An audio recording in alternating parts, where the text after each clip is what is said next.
we had a couple of rematches from the regular season in conference title games. SEC was one of them. Yeah. So too was the Big 12 in Texas Tech and BYU. Texas Tech once again behind a dominant defensive performance sent BYU packing from the state of Texas back to Provo, Utah. Red Raiders allowed BYU to march down the field 90 yards for a touchdown on their first possession of the game. Yeah. Their next, what was it, like maybe 10 or 11, they go 110 yards total for the rest of the game. Maddie, I'll ask you, is this Texas Tech team built to contend for a national championship this year? Absolutely they are. Yep. They absolutely are. They're one of my 3 top teams, I would say, that, or 4 teams that I would say are definitely in the hunt for winning a national championship. And it does stem off of this defense, right? And Coach Wood has done a phenomenal job. He's the defense coordinator for Texas Tech. He's done a phenomenal job. They don't do a lot defensively. It's not like they try to trick you or confuse you at all. It's all about just like, we're going to play what we do consistently. We're going to read and react. The 31 takeaways there, most in the FBS. 122 points off turnovers, most in the FBS.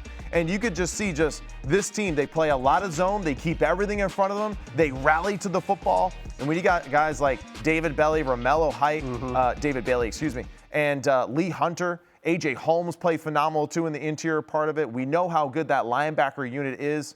Man, super impressive. And there's no doubt that Texas Tech is a championship quality defense and is going to be a very tough matchup for anybody. Tech, this is for the bettors out there. 11-0 against the spread. Right. Every single, if you say they're going to win the game by set points, they will win the game by set points. Scoop, they won 12 games this year.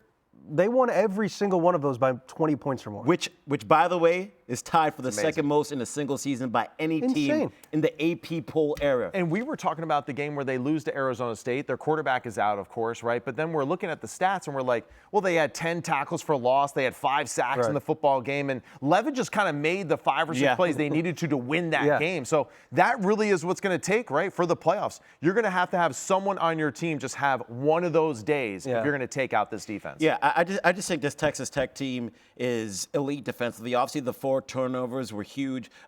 They're at least one of the 3 best defenses in the country. Yeah. You could throw Indiana in there. You could throw Oklahoma in there, and Ohio State. They're up there. They're right there with them. They're right on the same playing field. I do think offensively they have to improve because there were a number of different places, and I know we even talked about it in our group text where it was like, man, they got a turnover here, but the offense wasn't able to score a touchdown. They're only able to get 3. They would turn the ball over and then do something like this. This is the 4th down that they were going for, and I don't know what the play heck. Call. That's all. Terrible. It was. Yeah. I don't know what they were going for. That wasn't Leftwich's best moment as a play and caller. then this was a bad ball down at the wide receiver's legs, and then over here the false start. There was just mistakes that they made offensively where you look at this Texas Tech team and you say, man, if the offense, right now the defense is here, the offense is here. If they could just raise their level of play to maybe around here, I think they would be in great championship contention because you don't need that offense to be perfect, but you need it to at least to be mediocre. Be good. You don't even have to be great. Just be good.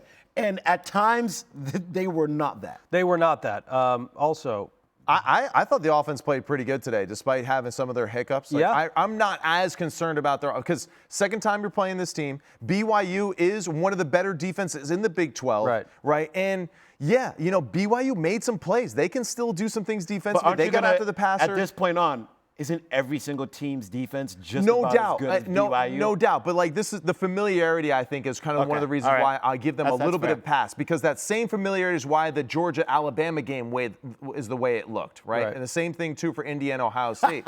But just overall, I would say hey, Williams, Dickey, over 150 yards on the ground together, right, as a group.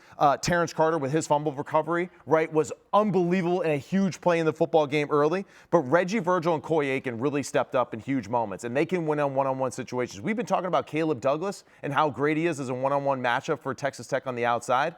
But, hey, he had a bad day. Coy Aiken and Reggie Virgil step up and make a big play. So I'm not quite as cold on that offense as much as you guys are at the moment. So the Big 12 was one of those conference title games that could have added some chaos to our championship Saturday.